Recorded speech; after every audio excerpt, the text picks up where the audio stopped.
ವೀಕ್ಷಕರೇ ನಮಸ್ಕಾರ. ಇವತ್ತಿನ ಕೃಷಿ ವಾರ್ತೆಗೆ ಸ್ವಾಗತ. ನಾನು ಗಣೇಶ್ ಭಟ್. ಮೊದಲಿಗೆ ಮುಖ್ಯಾಂಶಗಳು. ಬೆಳೆ ಹಾನಿ ಪರಿಹಾರ ಕುರಿತು ರೈತರಿಗೆ ರಾಜ್ಯ ಸರ್ಕಾರದಿಂದ ಭರ್ಜರಿ ಗುಡ್ ನ್ಯೂಸ್. ರಸಗೊಬ್ಬರಗಳ ಬೆಲೆ ಸ್ಥಿರವಾಗಿರಲು ಕ್ರಮ, ಶ್ರೀ ಜೆಪಿ ನಡ್ಡಾ. ನನ್ನ ಭೂಮಿ ಯೋಜನೆ ಪೋಡಿ ದುರಸ್ತಿ ಇಲ್ಲದ ಭೂಮಿಗೆ ಹೊಸ ಆರ್ಟಿಸಿ, ಶ್ರೀ ಕೃಷ್ಣ ಬೈರೇಗೌಡ.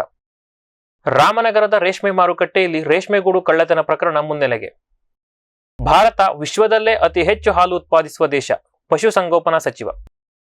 2024ರಲ್ಲಿ ಕಾಫಿ ಬೆಲೆ ಕಳೆದ ವರ್ಷಕ್ಕಿಂತ 40% ಹೆಚ್ಚಾಗಿದೆ ಎಂದ ವರದಿ. ಇದೀಗ ವಾರ್ತೆಗಳ ವಿವರ. ಬೆಳೆ ಹಾನಿ ಪರಿಹಾರ ಕುರಿತು ರೈತರಿಗೆ ರಾಜ್ಯ ಸರ್ಕಾರದಿಂದ ಭರ್ಜರಿ ಗುಡ್ ನ್ಯೂಸ್.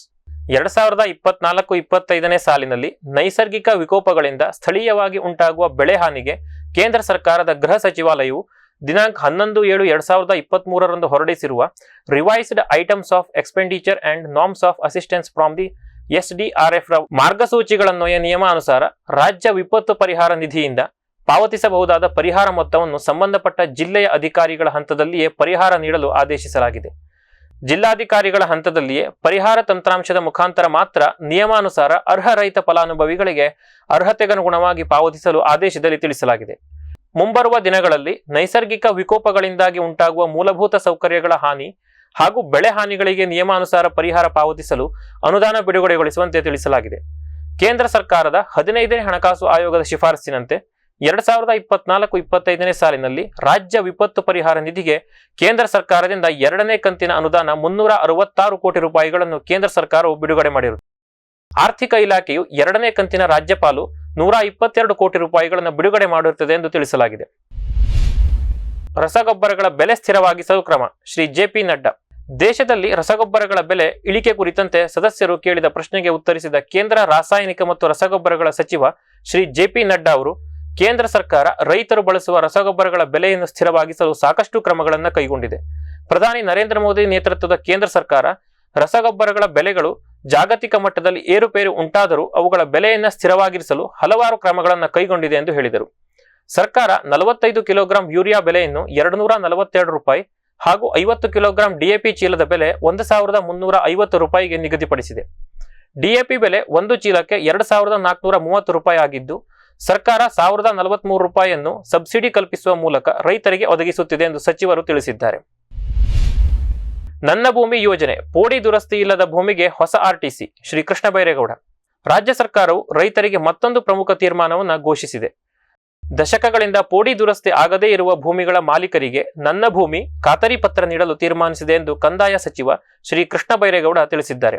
ಅನೇಕ ರೈತರು ಸರ್ಕಾರದಿಂದ ಭೂಮಿ ಮಂಜೂರಾದರೂ ಕಳೆದ 50ರಿಂದ 60 ವರ್ಷಗಳಿಂದ ಪಕ್ಕಾ ದಾಖಲೆಗಳನ್ನು ಪಡೆಯಲು ಹಂಬಲಿಸುತ್ತಿದ್ದಾರೆ. ಪೋಡಿ ದಾಖಲೆಗಳು ದುರಸ್ತಿಯಾಗದಿರುವುದು, ಹಳೆಯ ಸರ್ವೆ ನಂಬರ್ಗಳು ಮಾತ್ರ ಇರುವುದು ಮತ್ತು ಆರ್ಟಿಸಿ ದಾಖಲೆಗಳ ಕೊರತೆಯಿಂದಾಗಿ ರೈತರು ಹಲವಾರು ಸರ್ಕಾರಿ ಯೋಜನೆಗಳಿಂದ ವಂಚಿತರಾಗಿದ್ದರು. ಈ ಸಮಸ್ಯೆಗೆ ಪರಿಹಾರವಾಗಿ ಕಂದಾಯ ಇಲಾಖೆ ಈಗ ವಿಶೇಷ ಅಭಿಯಾನವನ್ನು ಆರಂಭಿಸಿದೆ. ಇಲಾಖೆಯ ಅಧಿಕಾರಿಗಳು ಗ್ರಾಮಗಳಿಗೆ ಭೇಟಿ ನೀಡಿ ನೇರ ಸರ್ವೆ ಮಾಡಿ ಹೊಸ ನಕ್ಷೆ ತಯಾರಿಸಿ ಹೊಸ ಸರ್ವೆ ನಂಬರ್ಗಳನ್ನು ನೀಡುತ್ತಾರೆ.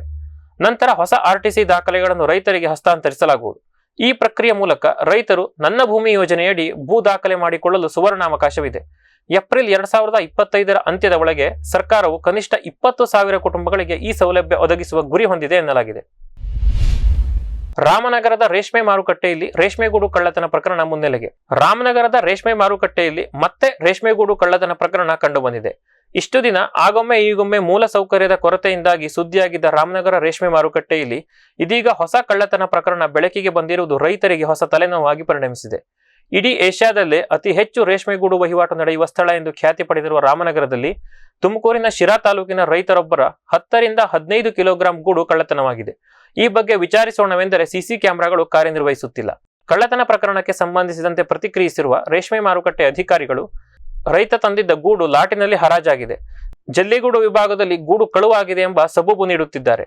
ರೇಷ್ಮೆ ಗೂಡಿಗೆ ಉತ್ತಮ ಬೆಲೆ ಬಂದಿದ್ದು ಪ್ರತಿ ಕಿಲೋಗ್ರಾಂಗೆ 400ರಿಂದ 700 ರೂಪಾಯಿವರೆಗೆ ಮಾರಾಟವಾಗುತ್ತಿದೆ. ಬೆಲೆ ಹೆಚ್ಚಾಗಿರುವುದೇ ಕಳ್ಳತನ ಜಾಸ್ತಿಯಾಗಲು ಕಾರಣ ಎಂದು ಮಾರುಕಟ್ಟೆ ಅಧಿಕಾರಿಗಳು ತಿಳಿಸಿದ್ದಾರೆ. ಇದೀಗ ಒಂದು ವಾಣಿಜ್ಯ ವಿರಾಮ.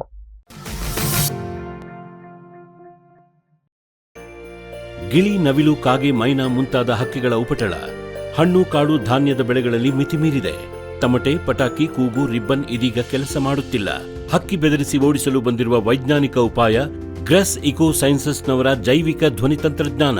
ಅತ್ಯಲ್ಪ ಖರ್ಚಿನಲ್ಲಿ ಸುಸ್ಥಿರ ಪರಿಹಾರ, ದೀರ್ಘಕಾಲ ಪರಿಣಾಮಕಾರಿ. ದಾಳಿಂಬೆ, ಸೀಬೆ, ಮಾವು, ಚಿಕ್ಕು ಇತ್ಯಾದಿಗಳನ್ನು ಪ್ರಾಣಿ ಪಕ್ಷಿಗಳಿಂದ ರಕ್ಷಿಸಿಕೊಳ್ಳಿ. ಗ್ರೆಸ್ eco sciences.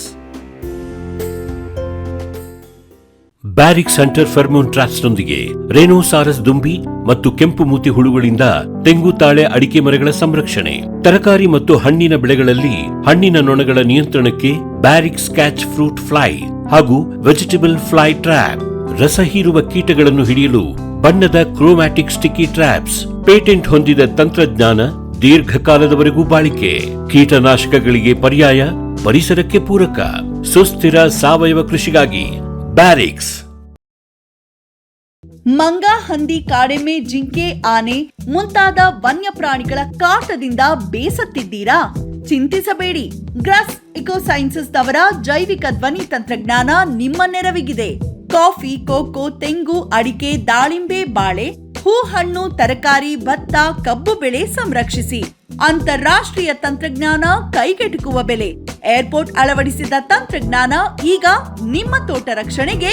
Gross eco sciences. ವಿರಾಮದ ನಂತರ ಕೃಷಿ ವಾರ್ತೆಗೆ ಮತ್ತೊಮ್ಮೆ ಸ್ವಾಗತ. ಭಾರತ ವಿಶ್ವದಲ್ಲೇ ಅತಿ ಹೆಚ್ಚು ಹಾಲು ಉತ್ಪಾದಿಸುವ ದೇಶ. ಪಶುಸಂಗೋಪನಾ ಸಚಿವ. ಭಾರತವು ವಿಶ್ವದಲ್ಲೇ ಅತಿ ಹೆಚ್ಚು ಹಾಲು ಉತ್ಪಾದಿಸುವ ರಾಷ್ಟ್ರವಾಗಿದ್ದು, ಮುಂದಿನ 5 ವರ್ಷಗಳಲ್ಲಿ ಪ್ರಸ್ತುತ 239ರಿಂದ 300 ಮಿಲಿಯನ್ ಮೆಟ್ರಿಕ್ ಟನ್ ಹಾಲು ಉತ್ಪಾದಿಸುವ ಗುರಿಯನ್ನು ಹೊಂದಿದೆ ಎಂದು ಕೇಂದ್ರ ಪಶುಸಂಗೋಪನೆ ಮತ್ತು ಹೈನುಗಾರಿಕೆ ಸಚಿವ ರಾಜೀವ್ ರಂಜನ್ ಸಿಂಗ್ ಲೋಕಸಭೆಯಲ್ಲಿ ತಿಳಿಸಿದರು. ಭಾರತದಲ್ಲಿ ಸುಮಾರು 10 ಕೋಟಿ ಜನರು ಹಾಲು ಉತ್ಪಾದನೆಯಲ್ಲಿ ತೊಡಗಿದ್ದಾರೆ. ಅದರಲ್ಲಿ 75% ಮಹಿಳೆಯರೇ ಇದ್ದಾರೆ. ಭಾರತದಲ್ಲಿ ವ್ಯಕ್ತಿಯ ಸರಾಸರಿ ಹಾಲು ಬಳಕೆಯ ಪ್ರಮಾಣ 470 ಮಿಲಿಲೀಟರ್ ಆಗಿದೆ ಎಂದು ಸಚಿವರು ತಿಳಿಸಿದರು. 2014ರಲ್ಲಿ ಮೋದಿ ಸರ್ಕಾರ ರಾಷ್ಟ್ರೀಯ ಗೋಕುಲ್ ಮಿಷನ್ ಅನ್ನು ಆರಂಭಿಸಿದ ನಂತರ ದೇಶದಲ್ಲಿ ಹಾಲು ಉತ್ಪಾದನೆಯು 63.5% ಹೆಚ್ಚಾಗಿದೆ ಮತ್ತು ಮುಂದಿನ 3 ವರ್ಷಗಳಲ್ಲಿ ಇದನ್ನು 15% ಹೆಚ್ಚಿಸುವ ಭರವಸೆಯನ್ನು ಸರ್ಕಾರ ಹೊಂದಿದೆ.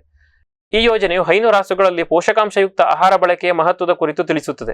ಹೆಚ್ಚಾಗಿ ದೇಸಿ ಆಕಳ ಹಾಗೂ ಎಮ್ಮೆ ತಳಿಗಳ ಕೃತಕ ಗರ್ಭಧಾರಣೆ ಮಾಡಲು ಹಳ್ಳಿಯಲ್ಲಿ ಪಶುವೈದ್ಯರ ನೇಮಕ ಮಾಡುವ ಉದ್ದೇಶವನ್ನು ಹೊಂದಿದೆ ಎಂದು ಪಶುಸಂಗೋಪನಾ ಸಚಿವರು ತಿಳಿಸಿದ್ದಾರೆ.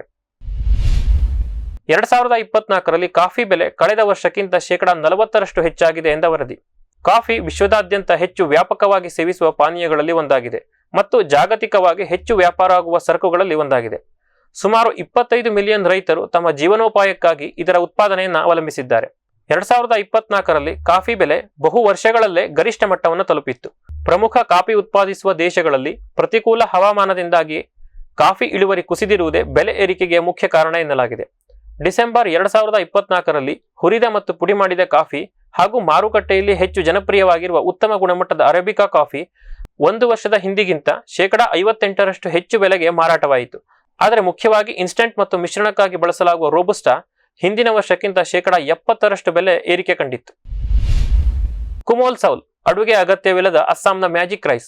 ಮೃದು ಅಕ್ಕಿ ಎಂದು ಕರೆಯಲ್ಪಡುವ ಕುಮೋಲ್ ಸೌಲ್ ಅಸ್ಸಾಂಗೆ ಸ್ಥಳೀಯವಾಗಿದ್ದು ಶತಮಾನಗಳಿಂದ ಇದನ್ನು ಬೆಳೆಸಲಾಗುತ್ತಿದೆ. ಬ್ರಹ್ಮಪುತ್ರ ನದಿಯ ಸುತ್ತಮುತ್ತಲಿನ ಫಲವತ್ತಾದ ಪ್ರದೇಶದಲ್ಲಿ ಇದನ್ನು ಬೆಳೆಯಲಾಗುತ್ತಿದ್ದು ಸುತ್ತಮುತ್ತಲಿನ ವಾತಾವರಣ ಈ ಮೃದುತ್ವಕ್ಕೆ ಕಾರಣ ಎನ್ನಲಾಗಿದೆ.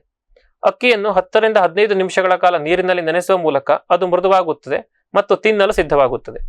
ಯಾವುದೇ ಅಡುಗೆ ಸೌಲಭ್ಯಗಳ ಅಗತ್ಯವಿಲ್ಲದೆ ಈ ಅಕ್ಕಿಯನ್ನು ತಿನ್ನಲು ಸಾಧ್ಯ. ಕುಮೋಲ್ ಸೌಲ್ ಅಕ್ಕಿಯನ್ನು ಕೊಯ್ಲು ಮಾಡಿದ ನಂತರ ರಾತ್ರಿ ಇಡೀ ನೆನೆಸಿ ಕುದಿಸಿ ನಂತರ ಬಿಸಿಲಿನಲ್ಲಿ ಒಣಗಿಸಲಾಗುತ್ತದೆ. ಈ ವಿಧಾನವು ಅಕ್ಕಿ ಹೆಚ್ಚು ದಿನ ಉಳಿಯುವಂತೆ ಮಾಡುತ್ತದೆ ಮತ್ತು ಅದರ ಪೌಷ್ಟಿಕಾಂಶದ ಮೌಲ್ಯವನ್ನು ಸಹ ಉಳಿಸಿಕೊಳ್ಳುತ್ತದೆ. ವಿಶೇಷವಾಗಿ ಅಡುಗೆ ಇಂಧನದ ಕೊರತೆ ಇರುವ ಪ್ರದೇಶಗಳಲ್ಲಿ ಅಥವಾ ತಿನ್ನಲು ಸಿದ್ಧವಾದ ಆಹಾರದ ಆಯ್ಕೆಗಳ ಅಗತ್ಯವಿರುವ ಸಂದರ್ಭದಲ್ಲಿ ಇದನ್ನು ಬಳಸಿಕೊಳ್ಳಬಹುದು.